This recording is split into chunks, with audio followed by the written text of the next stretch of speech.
Hello, dear fans, friends, and subscribers. Welcome back to Cricket Happenings. And on this Cricket Happening show, there are three matches that I'm going to talk about. So basically, it's going to be a skimmer for sure. So the match we are talking about, India versus West Indies, ending in a tie. Within the last over, 13 runs required with Umesh Yadav bowling. Shai Hope went on to had already scored his second ODI century. And in the last ball, Shai Hope hit a boundary, and finally West Indies managed to tie the match, and this was played superbly. And another guy who played well was Shimron Hetmed. Even though India racked up a score of 321 on a very good batting pitch, definitely West Indies deserve tremendous credit for the way they actually had this match end in a tie. And also, the feature was Virat Kohli has now become the fastest batsman in the cricketing world to have scored 10,000 runs. Sachin Tendulkar of India held the record, and now Virat Kohli has broken that record by 54 innings. So basically, the difference is 54 innings from Sachin Tendulkar, and Virat Kohli has become the fastest Indian to 10,000 runs in Test match cricket. In fact, he has become the fastest 10,000 runs among all players in the cricketing world. So it's a very, very big achievement that Virat Kohli has done here. So I'll be talking about that. But let me tell you, this was a wonderful match which got enacted at Visakhapatnam in the second ODI, with the match ending in a tie. And now the score would remain at 1-0, with India still leading the ODI series after the match ended in a tie. And Bangladesh and Zimbabwe were doing well, but then they were restricted by the Zimbabwean bowlers at the end stages to 246.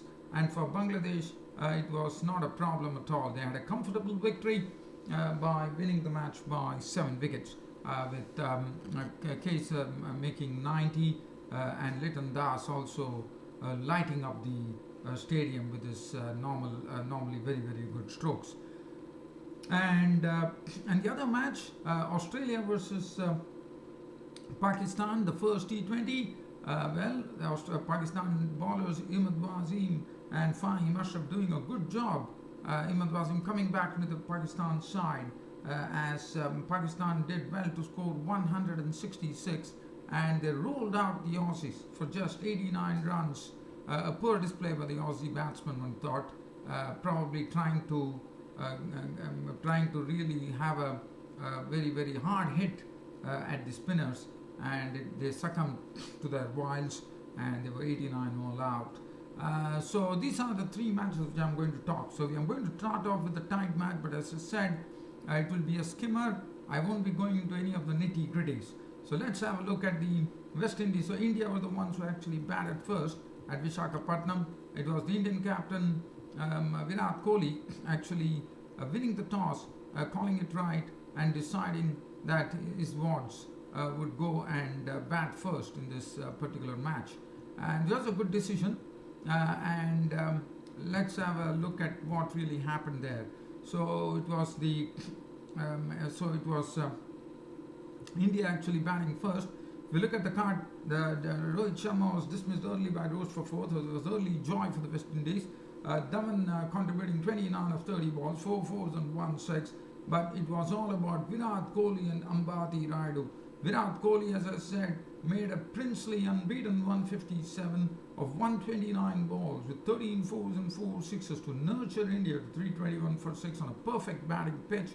And Virat Kohli in the process also went on to become the fastest batsman to score 10,000 runs in one-day internationals. And Ambati Rayudu definitely showed why Virat Kohli has already given his vote to Ambati Rayudu for the World Cup as a specialist number 4 batsman. And the reason was Ambati Rayudu played some brilliant stroke, especially he was very strong in the arc between cover and mid-off. So that will tell you he was playing in the V, Ambati Rayudu, and so Ambati Rayudu's contribution was 73 of 80 balls, 8 fours in that particular knock. Dhoni made 20 of 25 balls with 1 6, and Rishabh Pant made 17 of 13, 2 4, Jadeja 13, and as far as Mohammad Shami is not around 321 for 6. And as far as the West Indian bowling was concerned, they have Obaid McCoy actually coming in place of Ocean Thomas and making his debut, as what Simmons had suggested. The left-arm seamer definitely a bit trifle unlucky not to get the wicket, as some catches were dropped, but he was a bit costly, but it didn't really matter because he took some big wickets, that of Mahendra Singh Dhoni and Ravindra Jadeja as well. Mahendra Singh Dhoni was fooled by a slower delivery from Obaid McCoy. Nine was 2 for 71, Marlon Samuels 1 for 36. Bishu, the spinners I thought definitely did a good job. They really put a bit of a break on the Indian batting. 10 overs, none for 48 for Devendra Bishu, Ashley Nurse, 10 overs, 246. 10 overs, 1 for 67 for Ocean. Jason Holder, 6 overs, which cost him 50 runs. Now, Wesley is given a target of 322. One thought that with the pitch, probably the dew factor coming into the place, I thought that probably went against the Indians, because India won the toss, and they probably, one would have thought that India would have chased, but Virat Kohli instead decided that he would bat first, and West Indies definitely had a bit of advantage, but not taking any credit away from them. Very good batting. Kiran Powell and Hemraj today, we saw that that Chandrapal Hemraj was really impressive with his batting today on his second match of his ODI career. He made 32 of 24 deliveries with 6 well-hit boundaries, and he was impressive as well. Kiran Powell's contribution 18 of 20 balls with 3 fours, Shami taking his wicket, and the main person was Shai Hope and Shimron Hetmyer. In fact, Samuels was also disposed of early. Kuldeep Yadav was the one who reduced the West Indians to 78 for 3, but after that it was the fight was taken forward by Shai Hope, who was playing a percentage innings at the other end, which was Shimron Hetmyer, the youngster, who already had made his mark in this form of the game against India in the first one-day international by racking up his century. But here he was close to a century, but he could not. But what a knock from Shimron Hetmyer, becoming the second fastest, almost making the second fastest ODI century by a West Indian, as Hetmyer slashed 94 of 64 balls. It included 4 fours and 7 sixes, and all the 7 sixes that he hit was actually swung down the leg side. So Shimron Hetmyer is someone who's very, very predominantly very strong on the onside, and he hits with some raw power as well, and that was absolutely to the fore today, as Shai Hope and Shimron Hetmyer took it to the Indian bowlers from a stage of in the 12th over, when they were reduced to 78 for 3. They took this total to 221 in the 32nd over to keep the hopes flying for West Indies, and they definitely did a good job. But Hetmyer finally could not get to his century, truly deserved one, but he was out for 94 of 64 balls, 4 fours and 7 sixes to the bowling of Chahal. Roman Powell made 18 of as many balls, but the good thing for West Indies was that Shai Hope was still entrenched at the crease. He had moved on to his second ODI century of his career, and Jason Holder made run out for 12, and Ashley Nurse was there at the other end, and finally it was left to Shai Hope within the last over. Umesh Yadav was given the cherry, and he bowled 2 good Yorkers, but I thought the West Indians did well. Shai Hope and Nurse were in the middle. Shai Hope was the one who was scoring it all, and he made sure that West Indies, this particular match, because when Ashley Nurse was out, the score read it was 315 for 7 in 49.4 overs. They had just 2 balls to go, and they required 6 runs. The fifth ball was a Yorker from Umesh Yadav, but Shai Hope dug it and ran very fast between the wickets along with Kemar Roche to actually pick up a couple of runs, and then finally it was a solitary boundary that was required, as Umesh Yadav, what he did is he tried to bowl a wide half volley outside the off stump, but it was a very good shot from Shai Hope as he reached for the ball and slashed it to the boundary, as West Indies ended the match in a tie in a very brilliant manner, I thought, and full credit to the West Indies for the way they played today and challenging India as the match ended in a tie with India still leading the 5-match series 1-0. Shai Hope was not out on 123 of one take-a-bow Shai Hope, and also Shimron Hetmir not out 123 of 134 deliveries, which included 10 fours and 3 sixes. KK Maharashtra was not out on not 2 and 321 for 7, match ending in a tie. Virat Kohli was given the man of the match. As far as the bowling was concerned, Shami 10 overs 159. Umesh Yadav went for plenty. He was given the onus fell on him to bowl the final over, but he could not keep the West Indian batsman quiet. 10 overs 178. Kuldeep Yadav 3 for 67 did his job. Jadeja 10 overs 149. Chahal 10 overs no more than 1 for 63. But I thought full credit to the West Indies for the way they played and saw to it that the match ended in a tie. That was brilliant stuff, according to me. Right now, we look at the second ODI between Zimbabwe and Bangladesh, where Zimbabwe actually batted first, and they were going on very well. In fact, Sefa Zuavo was in good nick. In fact, it was Sefa Zuavo who was in good nick as well with the other opener from Zimbabwe, Hamilton Masakadza.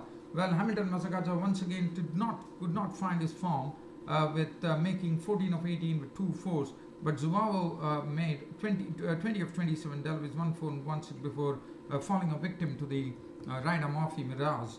But Brendan Taylor got into some very, very good nick, as after a long time we saw Brendan Taylor coming into his own with a neat knock of 75, 73 deliveries, 9 fours and 1 6.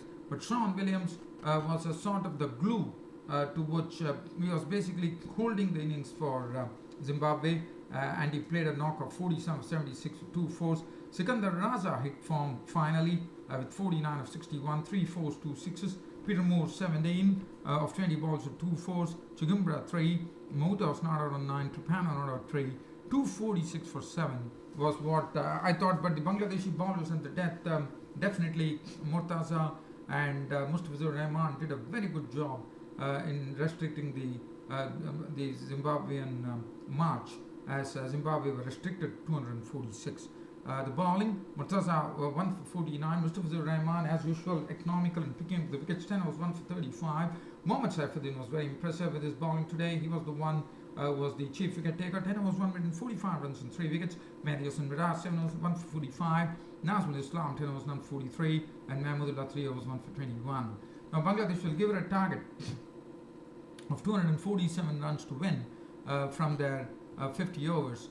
For them, the opening partnership set it up for them with the opening partnership between Liton Das and Imrul Case, yielding 148 runs for the first wicket in 24 overs. So that was a good platform for them, which was built, and the contribution from Liton Das was 83 of 77 deliveries, which included 12 fours and 1 6. But Imrul Case missing his century, he was out for 90 of 111 deliveries, 7 fours. So he was more of a sedate partner today, Imrul Case, but Liton Das was the man who was willing to play his strokes as he normally does, and that was a good start which was given, which really paved the way for them. But Fazle Mahmood once again failed with the bat. This is the second consecutive blob that he's collected on his in his second match of his international career, but I'm sure he will learn. Today he was stumped by Taylor or the bowling of Sikandar Raza for naught. And also Sikandar Raza was the instrumental in picking up all the 3 wickets that fell for Zimbabwe. And finally, it was easily done with Mushfiqur Rahim not out on 40 50 to ball, 2 fours and 1 6. And Mohammad Mithun, the ever impressive young Mohammad Mithun, once again showed his character, not out on 24 of 21 balls, 2 fours and 1 6, and that 6 was the winning hit by Mohammad Mithun into the stands as they won the match by 7 wickets. And he hit Sefa Zuavo was given the ball, and he was slammed into the crowd. So 250 for 3 and 7 wicket victory for Bangladesh. Now talking about the bowling, Kyle Jarvis 9 was none for 31. I thought he was the excellent bowling from Kyle Jarvis. Chatara was costly today, 7 was none for 48. Tripano 5 overs, none for 22, did his job perfectly well. Brian Mahuta, 7 overs, slammed for 56. Sean Williams, 6 overs, 43, no wicket. Sikandar Raza was the chief wicket taker, 10 overs, 140 runs and 3 wickets. And this at Zahur Ahmed Chowdhury Stadium, Chittagong. Bangladesh actually winning the match by 7 wickets with Mohammad Saifuddin after doing very well with the bat the other day by scoring a 50, as you would remember. Got into a partnership, as you would all remember, in the first ODI where Bangladesh was struggling. But here Mohammad Saifuddin showed that what a good all-rounder he is today by striking with the ball and picking up 3 wickets. And also Bangladesh have already won the ODI series 2-0 now, because with Zimbabwe having one more match to play where they probably can salvage something, and one hopes that Zimbabwe can get. But it was good to see that the Zimbabwean batsmen all getting in form, especially Brendan Taylor, Sikandar Raza, Sean Williams. But one is looking out forward to the Zimbabwean captain, Masakadza, to really fire on all cylinders, and that would be something which Zimbabwe would be really looking out for.